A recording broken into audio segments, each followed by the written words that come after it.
2년 전에 도박을 했는데 이거를 회생위원이 통장 거래 내역을 보고서 청산가치에 넣으라고 보정을 하면 어떻게 할 거냐? 저희는 안 넣었을 거예요. 왜냐하면은 이걸 회생위원이 문제 삼았어도 저희가 극복을 할 수 있었던 문제라는 거. 그거 청산가치에 넣으라고 안 나온 건 그냥 너희 사무실 운이 좋은 거 아니냐? 아니에요. 이게 보정이 나왔어도 저희는 충분히 이길 수 있었다.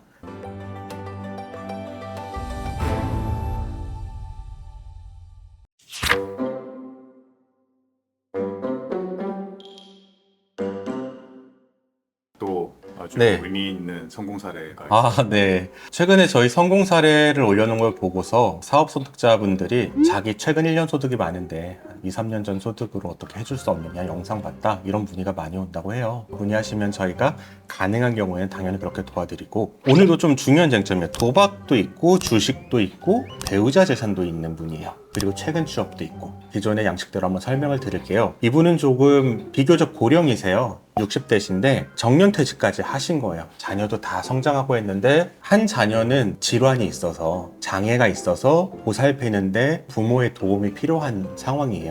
근데 이분은 정년퇴직을 하셨고 배우자는 가정주부이니까 뭔가 돈을 더 벌어야 된다는 그런 게 있어서 지방에서 기숙사 생활을 하시면서 계약직으로 계속 일을 하셨어요. 이게 참 불행인데 어떤 카카오톡 단체방에 참여를 하셨는데 거기서 투자 사기를 당하신 거예요. 대출을 받으셔서 목돈을 한 1억 이상을 투자를 하셨어요. 그리고서 그 돈을 다 날리셨죠.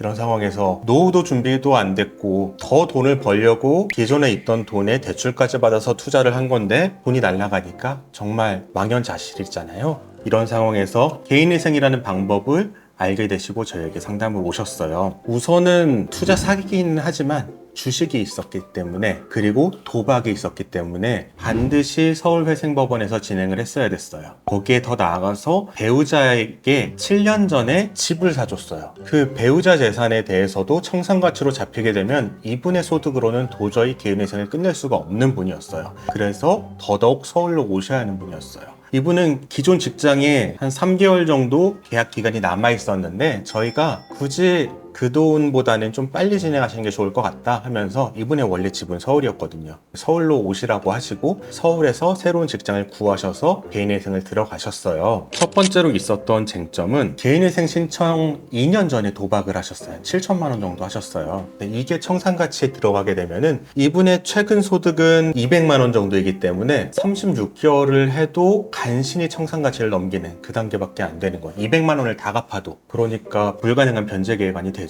그래서 2년 전에 도박을 청산가치에 안 들어가게 하는 게 가장 중요했고요. 두 번째 쟁점은 7년 전에 배우자 명의로 아파트를 사줬는데 이 아파트가 또 시세가 꽤 올랐어요. 수억 원이 돼요. 이게 또 청산가치로 이 재산의 절반이 내 걸로 들어간다면은 이분은 또 개인회생이 불가능한 상황이에요. 그래서 이걸 어떻게 막을 거냐. 그 다음에 세 번째로는 최근까지 급여를 세후 370만 원을 받았는데 갑자기 세후 200만 원으로 줄어든 것에 대해서 어떻게 조건부 인가를 피할 거냐. 이 세 가지가 문제가 됐어요. 결론부터 말씀드리면은 법원에서 아무것도 문제 삼지 않았어요. 그래서 정말 1억 5,700만 원 중에 월 변제 82만 원으로 변제율은 18%, 탕감률은 81%로 마무리가 됐어요. 지난번에 비슷한 사례가 하나 있었어요. 회생법원이 문제 삼지 않았다 이렇게 말을 했더니 어떤 분들이 지방에서는 그런 일 없다, 얄짤없다, 회생위원이 그런 거는 꼭 지적하고 변제금 올리게 한다라고 해요.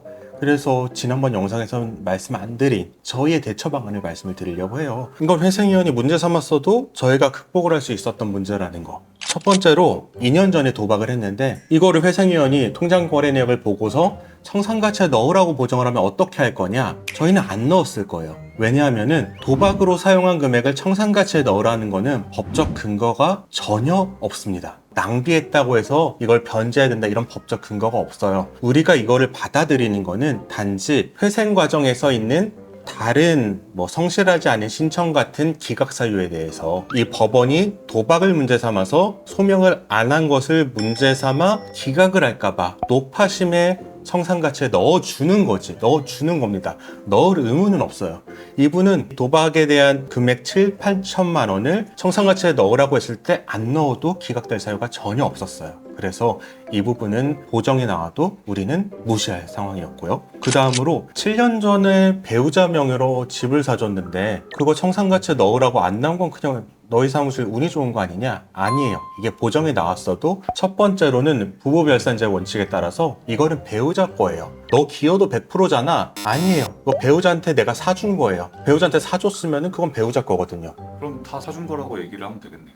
네, 다 사준 거라고 얘기를 하면 돼요. 그럼 법적으로 되는 거예요. 내 재산이 아닌 걸로. 그럼 지방법원에서 하는 사람들은 그럴 수 있죠. 지방법원에서는 부부별산제 원칙 안 따르고 그 집에 기여도에 있는 것에 따라서 기여도가 얼마인지 보고서 기여도가 있으면 그 부분은 넣으라고 하기 때문에 안 되는 거 아니냐?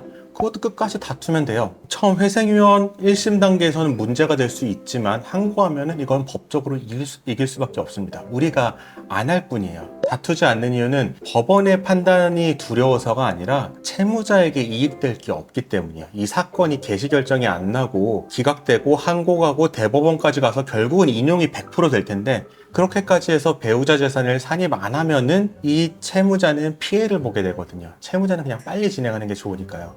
그걸 위해서 우리가 다투지 않을 뿐이지 다투면 무조건 이깁니다. 그 다음으로 최근급여 같은 경우에 이것도 법원에서 문제를 안 삼았는데 370에서 200으로 줄었으면은 이거 좀 깐깐한 사람 만났으면은 조건부인가 당연한 거 아니냐?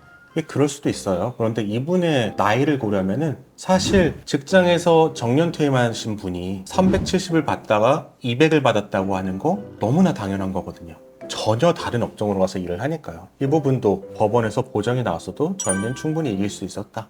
단지 법원도 이걸 알기 때문에 애초에 보정도 안 내리고 문제도 삼지 않은 거다. 저는 이렇게 생각을 합니다. 문제 삼지 않을 정도 선을 정확하게 공략을 한 거네요. 그렇죠. 문제 삼지 않을 선을 공략을 한 거고 문제 삼더라도 대응할 준비가 충분히 돼 있는 상태로 저희가 신청서를 낸 거죠.